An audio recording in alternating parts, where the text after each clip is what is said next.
Good afternoon, everyone, and welcome back to Letters of Light. Today we are doing letter Vav, the sixth letter of the Hebrew alphabet. Okay, so let's just try to dive right in.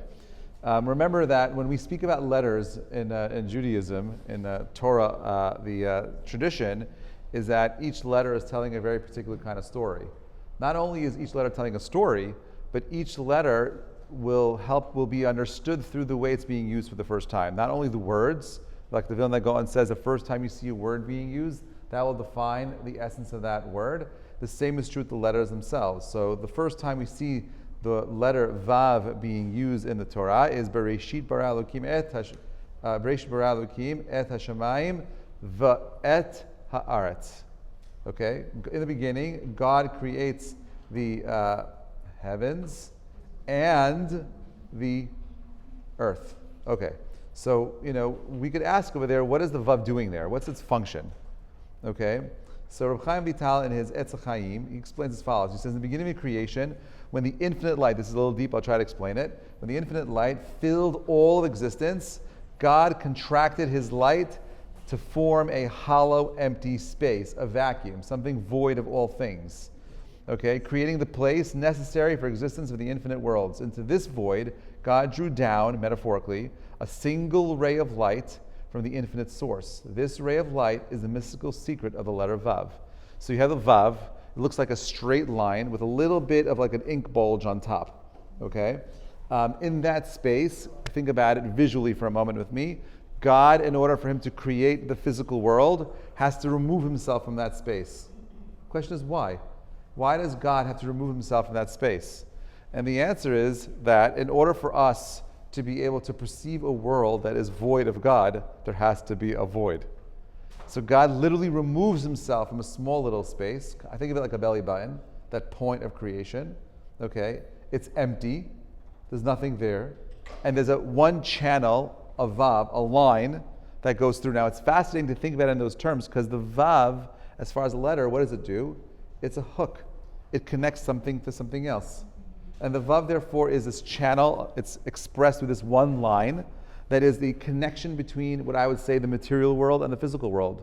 Well, what is light, this channel of light? Well, we know that light is neither a particle or a wave. It's both, right? And it's doing these two different things at the same time. The material world itself is perceived through light, right? The world still exists even if I can't see it. I could touch it. I could feel it.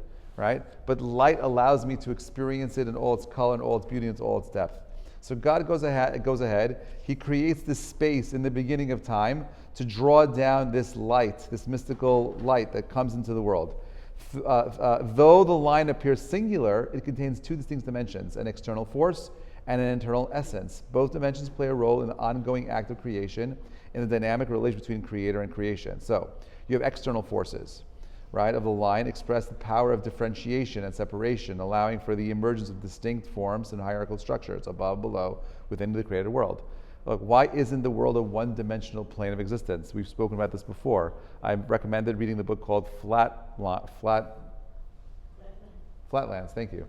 Flatlands, right, which is a fascinating book about what it would be like to live in a theoretical world of a one-dimensional plane. But we live in a three-dimensional plane, right? You have, and we'll see this later. You have up, down, right, left, right?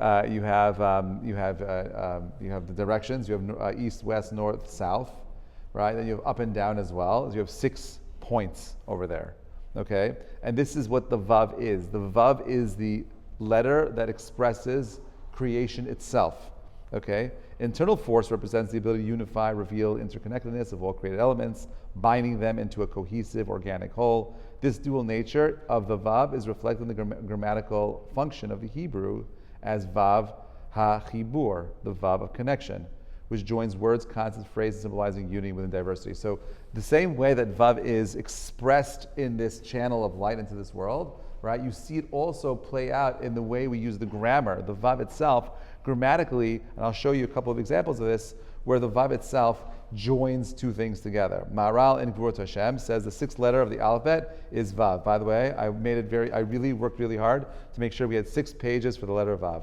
I'm not saying I will do that for the letter Zayin, but we have 6 sides on pages of information here. So he says the 6th letter of the Hebrew alphabet is Vav, gematria of 6, the number that symbolizes the physical completeness. If the number 7, which Bezrat Hashem will see next Wednesday, Sheva represents 7, represents this moving out of a physical plane and the merging of a physical into a spiritual plane. That's the letter Zayin. It represents 6. How many days did God create the world in? 6 days. Vav is 6. It represents this concept of material, joining of 2 things together. Yeah. So is it that, like, if you think about a week being complete, you're thinking about 7, but if we're thinking about creation being completed, is that what Vav? So the material world was created in 6 days, and that's what Vav is. Vav is joining things together. Yes. The spiritual world is elevating things, right? So the week itself 7, but the pinnacle of the creation. is 6, and man is created on the 6th day. Yeah. The Vav is symbolic of a man. It's standing tall, right? And we'll see that also a little bit later. So the Maharal says the physical world was created in 6 days, and any fully formed object exists within 6 dimensions. Like I said earlier, above and below, right, left, front, and back. So the physical world itself is expressed through a cube, right? Now a cube has 12 lines in it, and we'll see that also later. But it's the same concept. Yeah, we'll see that expressing itself, God willing, later. So Maharal continues, and he says the Jewish nation is complete, self-contained, and unique, reflecting why the number 6 features so prominently in its emergence of the people. At the time of the Exodus, the giving of the Torah on Mount Sinai, the census of the Jewish nation totaled 600,000, corresponding to the traditional count of 600 letters in the Torah. Now, remember, when we use zeros, according to the Maharal, in numbers, in numerology, it's irrelevant. It's just 6 with lots of zeros at the end, right? 7 with lots of zeros at the end is 7, right? So it's 6, 60, 600, 6,000, 600,000, it doesn't really matter. But it's this concept of 6, that Vav, the letter Vav is expressed there. It's this letter or this letter or number of completion, of wholesomeness, of pulling all things together and joining them. Okay, we're on page 2. The Mizrahi says, in response to the Egyptian oppression, God miraculously increased the Jewish population by enabling the Jewish women to give birth to how many children? 6 children at a time. Good luck. Similarly, when Yitro, Moses' father-in-law, embraced Judaism, the letter Vav, which denotes completeness, was added to his name. From that point on, he was called Yitro as opposed to Yeter, reflecting on his spiritual elevation. So you see that this Vav represents this wholesome completion, is how it's being used in its usage in names, its usage in numbers, and its usage in creation itself. Now, Vayomer Elokim Ye'or Vehi Or. Okay, we see this idea that God creates light. Okay, Vehi Or. There's that Vav again. I really wanted to try to bold the letters itself and make it a bit more visually interesting, but I couldn't do it. God says, let there be light, and there was light. Okay, so now when the letter Vav is prefixed to a verb in Scripture, meaning if the pasuk would have read, Vayomer Elokim Ye'or, Yehi Or, right? What does the word Yehi mean versus V'yehi? Excellent. So a familiar example is Vayedaber. When you have the Vav in the beginning of the letter of the word, Vayedaber, one of the most common words in the Torah, the root is Yidaber, meaning he will speak, whereas V'yidaber means and he spoke. By bridging transforming the past and the future, the Vav implies a sense of timelessness, drawing man closer to an understanding of the divine, for whom it says, for 1,000 years in your eyes is but a bygone of yesterday, meaning 1,000 days is like a day for God. So the infinite creator, there is no distinction between past and future. In the divine perspective, unbounded by time and space, all equally present. Thus, Hashem is described as Haya, Hoveh, V'yihiyeh. He was, he is, he will be, the 3 in temporal dimensions, or alluded to in the ineffable 4-letter of the name God. Yud, He, Vav, He is this idea. So Vav is about how we relate to time, which makes sense because I would argue that, and I've said this to you before, the first thing God created was time. Bereshit is a beginning. And if you have a beginning, you have an end. And if you have a beginning and an end, you have a middle. God creates time. Space is, or time is our ability to measure things moving through space. That is expressed through the power of the letter Vav itself. Okay? Now, what's interesting is look at what number 7 says. Two common uses of the conversive vav are to change haya, was, past tense, into vihi, and it was, often expressing future, converted to past. And yihiyeh, right, will be into for future tense into veyihi, and it was in the past tense. In such a case, vav not only changes the tense, but often alters emotional tone of the word as well. How does it change the emotional tone as well? So the Gemara tells us, this is a Misorah we have from the Anshe Knesset Gedolah, the members of the Great Assembly, that said, Vayihi be'yemei Achashverosh, Lashon Tsar, Vehaya Lashon Simcha. Vayihi is a sorrow expression, and Vahaya is a expression of happiness. So it changes the not only the tense, but even the emotion that is being expressed as well. Okay, Shoresh Yishai on Root, he says, when something pleasant occurred in the past and we hope it will reoccur in the future, we use the past tense haya and convert it into the future by adding the conversive vav, expressing our joy in anticipating the future event. So you. Every pasuk in Ruth beginning with a vav? Yeah, a lot of them does, yeah. As a matter of fact, what's actually fascinating is that if you look at a Torah, and I think I mentioned this once before, the first letter at the top of every single Torah page in the actual Torah itself is the letter Vav.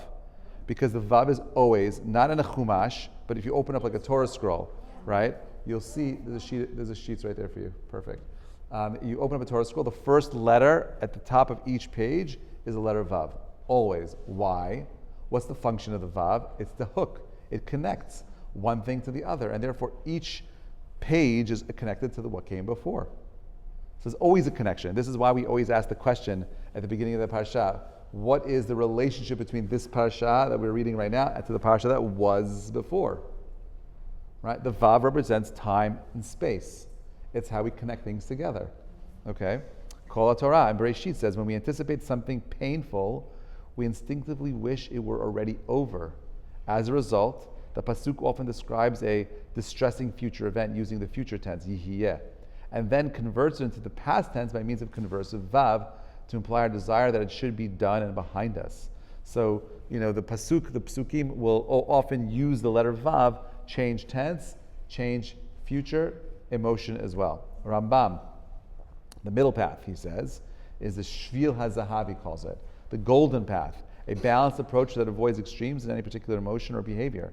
This path leads to the life of moderation, self-awareness, and constant sensitivity to others. Right? This is I would say, one of the most important teachings in Judaism. When we think about emotions, when we think about traits, we need to remember that any trait to any extreme is bad, negative. And therefore, the trait that we're always trying to express is one of balance. Okay? So the verse in Ecclesiastes, this is King Solomon says, Levad re'ezeh matzati asher asa Elokim et ha'adam yashar, right? But I see that I did find that God made man plain, but they've engaged in too much reasoning. The word yashar, upright or straight, hints at the stretching of our the teaching of our sagings. The pasuk says, I saw that God made man yashar, straight. When we think of straight, we think of that line. What is that a reference to? It's a code word for the letter vav. Okay? The letter vav is man being straight, and the vav is also symbolic of man. The thing that makes us straight is what? Well, if you think about it, if I had to find one bone in your body that represents straightness, it's your spine. The spine is the letter vav. Okay, it even has a little ball on top, right? You have the vav over there. Okay, so we say in Pirkei Avot, Rabbi Omer, excuse me, what is the straight path that a man should take? He says, Kol shi tiferet lo sev tiferet min adam, right? Anything which is tiferet, one which is an honor to the person adopting it, or pleasant tiferet, or balanced, and according to which honor accrues to others. So anything that you do should be balanced, is what he's saying. That's the right path a person should take. The straight and the balanced path correspond to the attribute of tiferet, beauty, within the soul, or I like to call it harmony. In Kabbalah, Tiferet represents harmony and the synthesis of all emotional attributes. It is the inner force of the line, or the vav, which expresses connection, balance, and uprightness. Do you guys see? Are you seeing the theme right now? The letter vav, which has a numerical value of 6, symbolizes 6 emotive attributes of the heart: chesed, gevurah, tiferet, netzach, hod, yesod. What's in the middle? Tiferet, beauty, harmony. That's the letter vav. It's the bridge that connects everything to one another, and it's what supports it, making it straight, and making it straight down in the middle, giving us that ability to find balance. I'm moving very quickly today. Okay, Tiferet is positioned in the center. It serves as the harmonizing force, which, like the human torso, from which the limbs and the foundation will extend. In this way, the vav not only represents connection and uprightness, but also the ideal of integrated emotional and spiritual giving, because that's ultimately what we want. The midot are about to transform us from individuals that are selfish beings, right? We naturally do things that are motivated by selfishness. Every thought and every action is a question about how can I benefit from, what do I get out of it, how do I take from, and this is our baseline programming. That's how we think. Our job is to overcome it. You're not defined by your emotions. You're not defined by your feelings, and you can become something more. You can you can transform yourselves from selfish beings that want to take into beings that want to connect and give. The vav is the letter, the vav achibur. It is the connecting letter. It's what allows us to connect ourselves. Because remember, as much as you are a spiritual being, you're also very much a physical being. And therefore, the vav represents this concept of materialism, right? And the materialism is supposed to be a bridge into 7. 6 is supposed to bridge into 7. If 6 is the expansionism of the physical world, right? 7 is the system in its totality, elevating itself outside of time. If 6 is our desire to become, then 7 is a status of being, right? So if I'm losing everybody, I apologize. I don't know why. This is like, it's post Shavuot. I have like very high ideas. I'm trying to, still coming off of my Shavuot. Okay? So you'll see this actually in the Zohar. Let's see, the Zohar will help it make it a bit more sense for us. The Zohar says as follows. He says the first word of creation is Bereshit, right? And he says the word Bereshit can be broken up in 2 words. Bara, shit, right? He created 6, right? Since shit in Aramaic is equivalent to shesh, right? 6. The most obvious connection between the number 6 and creation is the world was created in 6 days. As it says, the Torah actually says it very clearly. God creates the world. He creates the world in 6, the heavens and the earth, in 6 days. Each day performed its designated action. Each day expressed a unique divine force manifested in the day's creative acts. The word Bereshit itself contains 6 letters, not an accident. Bet, Resh, Aleph, Shin, Yud, Taf. That's 6. Moreover, in the opening verse of the Torah, Bereshit bara Elokim et hashamayim ve'et haaretz.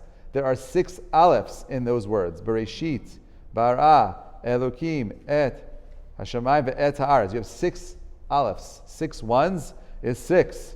Right there in the first words of that first sentence of the Torah itself, which during which the world in its current state is destined to endure. What? Why 6? Remember, 1 day for God is 1,000 years for man. So right there in the first verse, you see the 6,000 years of existence in the beginning. Right? Hakol holech achar harosh, Chachamim say. Everything goes after the beginning. And therefore you'll see all of history in the first few words of the Torah itself. Okay, he says, Ki el shanim beinecha ki yom etmol ki avor. 1,000 years in your eyes like a day. So very clearly right there you see this number 6 everywhere in the Torah itself. Furthermore, physical space is structured around 6 dimensions or extremities, right? Right, left, front, back, up, down. According to Torah's orientation, front corresponds to east, placing the other directions as follows: right, south, left, north, back, west, with up and down completing the set. So you see that in a spiritual, Kabbalistic Torah space, right? The number 6 is again expressing the completion, physical reality coming to its whole. The 6 days of creation correspond to these 6 spatial directions, mirroring the traditional 6 directional shaking of the lulav on Sukkot. When we shake the lulav, it's not accidental. We shake it exactly in these 6 directions to speak about that, the fact that we have power of influencing all of time and space. Right? As a matter of fact, the Ramchal says in Derech Hashem at the end that the reason why we shake the lulav is when we shake the lulav, we bring yirah to the world. We bring fear of God into the world. Why? Because we're empowering the channels that make reality express its connection to godliness. That's our job. Our job in this world is to teach the world that there is God. And where there is God, there has to be yirat Hashem. There's fear of God. Okay? When there is no God, the channels that are connect us to the physical and the spiritual planes are weakened. Our job is to strengthen it. How do we strengthen it? Well, if you're a Vav, that means you are the Vav HaChibur. Each person here has a connection to people. And our thoughts, our actions impact those connections. There are people that you're connected to on a spiritual plane, and there are people you're connected to on a physical plane. How you develop the self impacts how you connect to the people around you. It also connects to the spiritual people that you're connected to that are nourishing from your soul's actions in this world itself. You are the walking Vavs, spiritual Vavs on the planet. Okay, Sefer Yetzirah talks about 12 pillars of creation. So 12 pillars of creation, they correspond to, he talks about 12 diagonally inclined borders. They correspond to the 12 peripheral lines of an ever-expanding cube, the universe. We know that the universe has no edge to it. Every time we try to measure the universe, we know that that edge is moving away. And therefore, from a Kabbalistic perspective, we think of it, the universe, not as a sphere, right? But it's an expanding cube. And that sphere in that cube, okay, is what our universe is. But there's a bigger structure that's holding the sphere itself, right? Imagine having like a square, a three-dimensional square with a round ball inside of it. The round ball is our universe, and the structure that is maintaining that ball in the middle is a cube. And there are 12 lines. This is why the number 12 is so important, by the way. What is number 12? Number 12 is 6 times 2, right? Is number 12. So you see that's 12 expanding itself. And you see, like you said, the Shvatim. By the way, why do we call it Shvatim? What does the word Shevet mean? And it also means staff. A Shevet is also a staff. There are lines. So like the lines are not just accidental. Jacob understood that in order to go ahead and change the physical world, he had to have 12 children that correspond to the 12 lines that make the physical world our reality. By the way, what else, when you think of the number 12, is very much an expression of the physical world for us on this planet? 12 months. Each month has a letter. Each month has a shevet. Remember we did this at the tribes of the months? And so it's all connected over here. These are not random, arbitrary numbers. These are numbers that help express and define the material world that you and I are in. Okay? So Sefer Yetzirah tells us that the 12 peripheral lines in this ever-expanding cube, the universe, emerging from an initial single point of tzimtzum, that initial ray of light that we spoke about earlier, that vav, that line that defines the physical world, that connects us from a physical to a spiritual plane. Okay? He says on the level of the world, these correspond to the 12 tribes of Israel, which on the level of the souls serve as the archetypal channel of divine expression. The Hebrew word tribe, he says shevet, staff or rod, signifying a pillar or support. But the word pillar, by the way, amud, right? We say this in Pirkei Avot. What do we say? Right? What's the second Mishnah in Pirkei Avot? Al shosha devarim ha'olam omed. The world stands on 3 pillars. The pillar is the letter Vav again. Okay, these are pillars again, pillars of creation. Here we're talking about 12 pillars that express reality, and then you have inner pillars as well. So he says the Hebrew word tribe Shevet. Okay, fine. These 7 pillars. The 7-pillar model represented by an expanding universe because it's 6 spatial directions: north, south, east, west, up, down, together with the real past, which is half of the coordinate of time, the 4th dimension, right? Meaning the physical world itself is 3. Time is outside of the system itself, 3 dimension. Time is our 4th dimension. So now you have it all coming together, okay? On the level of souls, these 7 correspond to whom? The Ushpizim. 7 is Abraham, Yitzchak, Yaakov, Moshe, Aaron, Yosef, and David, also in the Sfirot itself. Not an accident. What's 7? 7 is the completion of the whole. It's the actual bridge between these 2 realities of physical and spiritual coming together. Okay, the merging, the meshing of these 2 things together. The single pillar model reveals the secret of reality, ultimate dependence on the hidden half of time, the future. From this perspective, everything stands in the future. In Hebrew, the word for future, atid, also means ready.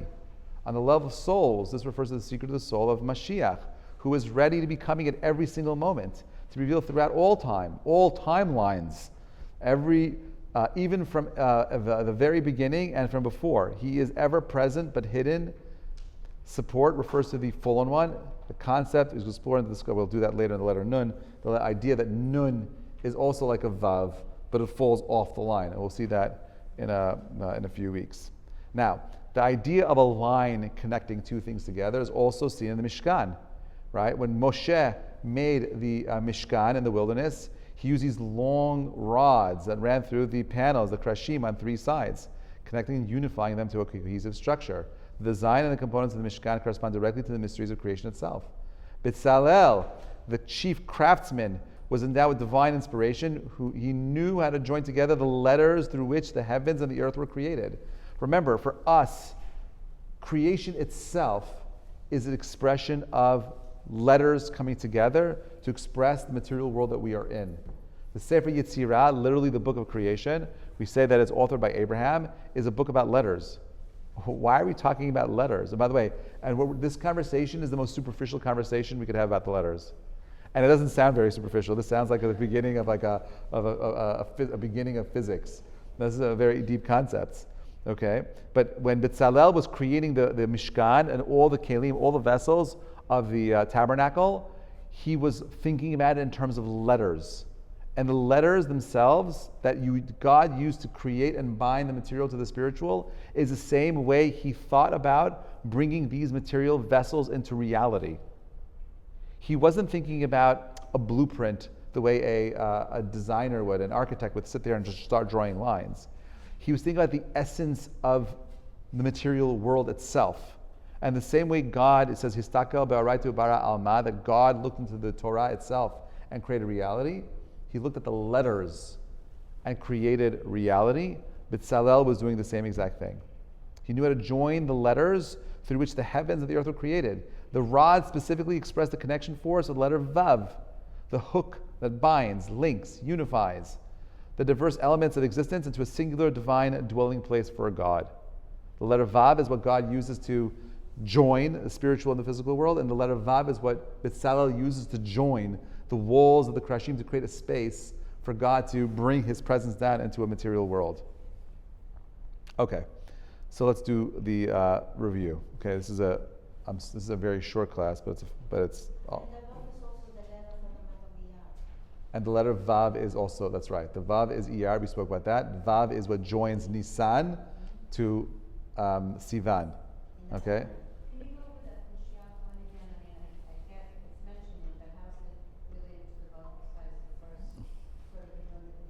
The Vav represents time. And it also represents how we change our tense from past, present to future. Okay? So the Vav is this 4th dimension, connection to time itself.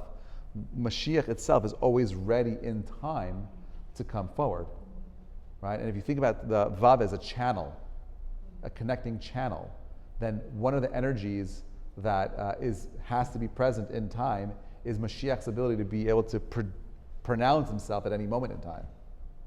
And therefore it's expressing itself through that letter Vav. The Vav is a channel which allows us to change the tenses, past, present, future, Atid, to allow Mashiach's power to come through into this world. That's what Malchut is, and its greatest expression. The kingdom of Mashiach, which is really our ability to have full control over ourselves. The kingdom that we talk about, Malchut, is the power of discipline, of control of your kingdom. There's two ways to control your kingdom. One way is to use your force, right? Like a moshel, a ruler. And the other way is to become a melech. A moshel uses his army to get the people to do what he wants. A melech is someone that the people appoint over them, to rule over them. That's what Malchut is. Malchut is the awareness of the self on the highest level, that the soul says, I'm going to govern you. But the body has to appoint that higher self to allow itself to surrender to its higher calling, its higher purpose. Otherwise, all that you are is someone that is a slave to the self. But it's when the study of Torah itself is empowering the body to let go of its own wants and needs and to empower the neshama to rule over it. Does that make sense? Is that clear? Is that a cool idea? Sick. All right, anyway. Fine. Okay, fine. So, that's awesome. I love that. Okay, so the Vav is a vertical line, okay, like the spine we said, a pillar, man standing straight up. 12 pillars of creation, 12 edges of a cube, 12 tribes. 7 pillars of creation, 6 directions plus time, corresponding to the 7 shepherds, the Ushpizin. Ultimate pillar of creation, the future symbolized by Mashiach, okay? Connecting rods in the Mishkan, this is a quick review. Souls, complete source of man, standing on earth, with head reaching heavenward. The Vav, right, we've spoken about this idea before also, like, that the man, okay, ki Adam etz pri Adam, man is like the tree of the field. And there's a deep correlation between humans and trees. Even though if you think about it logically, it would make way more sense for us to have a deeper connection with animals than trees. Animals have limbs, they have organs, they have eyes, they have brains, they have digestive tracts, and so on and so forth. Trees don't have that, right? But the difference is that trees live in a vertical plane, like the letter Vav. Human beings live in a vertical plane, like the letter Vav. Animals live in a horizontal plane.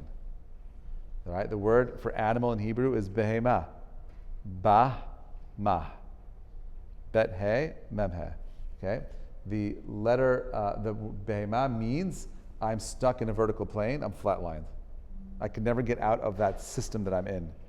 That's what it means to be in a horizontal plane, right? A vertical plane means infinite potential. How tall does a tree grow? Tall as it can. That's correct. How great do you become? As great as you want to be. Right? That potential is all there. You choose how great you want to be.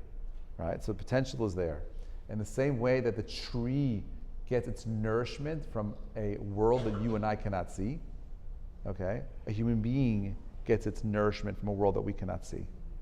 In the same way that the trees, the branches are branching out into this massive web, if you could actually have eyes that are open right now, you would see the branching web of spiritual lines, like branches, connecting out of your head.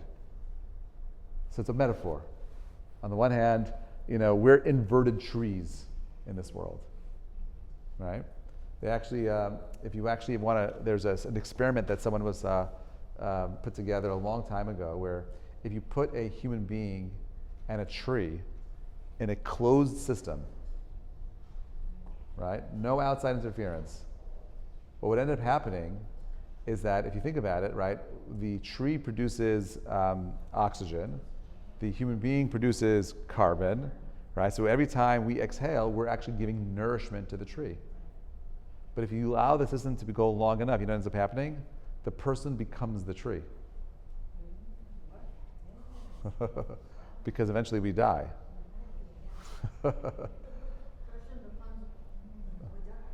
Eventually, in that closed system, you're buried, and everything that makes you you becomes part of that tree. Right? There's actually a company in Italy that started selling these pods to bury people in, and they have they're like huge seeds, and the body itself is used, so to speak, for the energy to help allow the seed to blossom into a tree, which is like the weirdest thing ever, right? It's actually asur to do that. You're not allowed to use a human body to directly feed and nourish trees. You can't have benefits. What's that? Do they cremate? No, they're not cremated.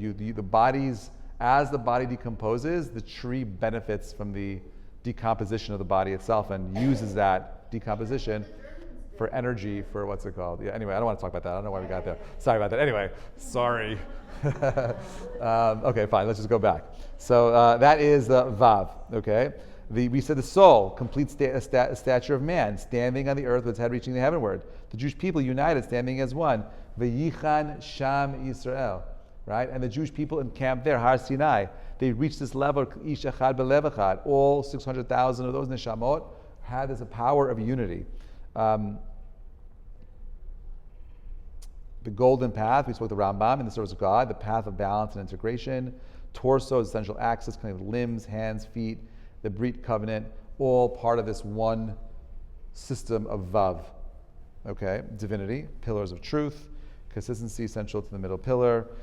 We know that the ultimate pillar that guides all of reality is emet, right? The word emet, right? If you actually remember we said in the beginning, it said ve'et, right?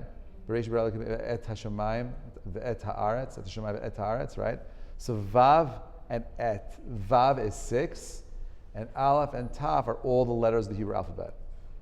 Think about it for a minute. In the beginning, God created the world, right? He created the heavens and the what's the pasuk again? I don't know why I can't think of it. Pasuk says very clearly, et hashamayim ve'et haaretz, right? So the ve'et is vav, aleph through taf. God creates the vav and uses that to connect all the 22 letters of the Hebrew alphabet from beginning until end to create the world. How cool is that? Right? Bereish bara Elokim et hashamayim ve'et haaretz, the material world, is the vav, aleph through taf, all the letters coming together. Now,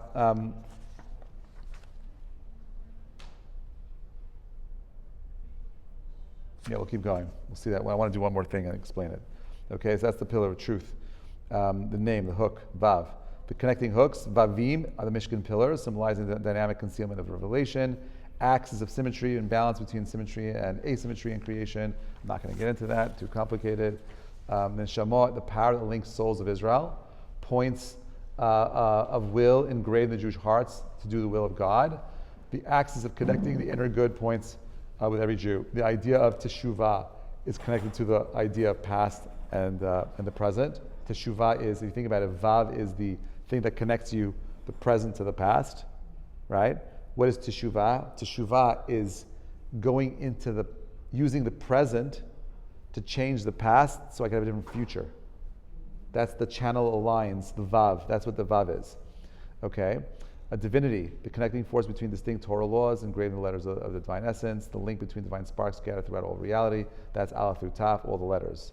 The worlds, 6 days of creation, different divine creative forces, 6 letters of the world, Bereshit, 6 letters, Bet Resh which is there, 6 Alephs in the first word of the Torah, 6,000 span the current world, 6 directions of space, north, south, east, west, up and down, souls, 6 wings.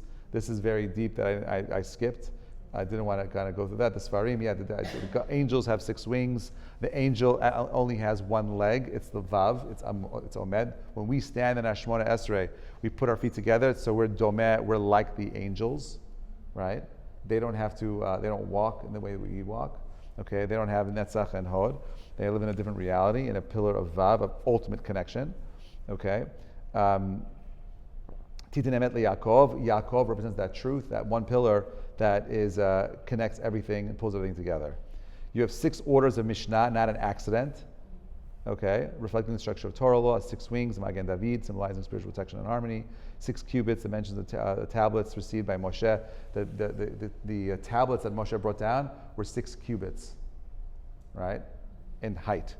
Why 6 again? It's Vav is at 6. that kind of closes the whole entire system. Now, in the Hebrew alphabet, there are, we spoke about this idea that there are different letters that represent different systems. So there's something called the mother letters. Anyone know what the mother letters are? Aleph, Mem, Shin. Okay, they Aleph, Mem, Shin. Aleph represents air, Mem represents water, Shin represents fire. Aleph, Mem, Shin are these three letters that are there. So therefore, we have 22 letters. Aleph, Mem, Shin are called the Imaot. Okay, they represent the elements. They represent the three regions of the body: the head, the belly, and the chest. Right? They represent the three parts of time: past, present, and future. Now you have something called Otyot Kfulot. You have double letters in the system itself. You have a Bet, Vet, Gimel, Gimel, Daled, Daled, Kaf, Chaf, Pe, Fe, Resh. There's also a guttural Resh, or I can't do it. And there's a Taf and Thaf. Okay? So you have the double letters. Then you have, and those are 7 letters. They represent 7 days of the week, 7 heavens, 7 gates in the head, eyes, ears, nostrils, and mouth. That's all 7 holes. Okay? Then you have what we call Otyot Pshutot. This is what I want to get to. There are 12 simple letters. Okay? The 12 simple letters are He, Vav, Zayin, Chet, Tet, Yud, Lamed, Nun, Samach, Ayin, Tzadi, Kuf. Those are the 12 simple letters. And those letters, like we said earlier, are associated with each month. Those are part of the 12 line structure. Okay? So there are the 12 months, calendar, 12 tribes, 12 zodiac signs, 12 human faculties, 12 senses: speech, hearing, sight, anger, laughter, etc. That is the whole system of how we use these letters. So I'm sharing this now because we're going to be seeing this idea kind of move in a little bit more. The month that we're in right now is the month of Sivan, which is expressed by the letter Zayin, right? The power of movement, right? Zayin is also the tribe for the month that we're in right now is Zvulun, right? Yisachar and Zvulun. Zvulun was the businessman that went out and he found the money to support the Torah. We say im en kamach and Torah. It's about movement, moving things around. The Vav is the thing that joins us to 7. It's interesting that 7 is movement because Shabbat does not sound like it's movement. It's the opposite of movement, right? And God willing, next week we will try to understand why. Have a great week, everybody.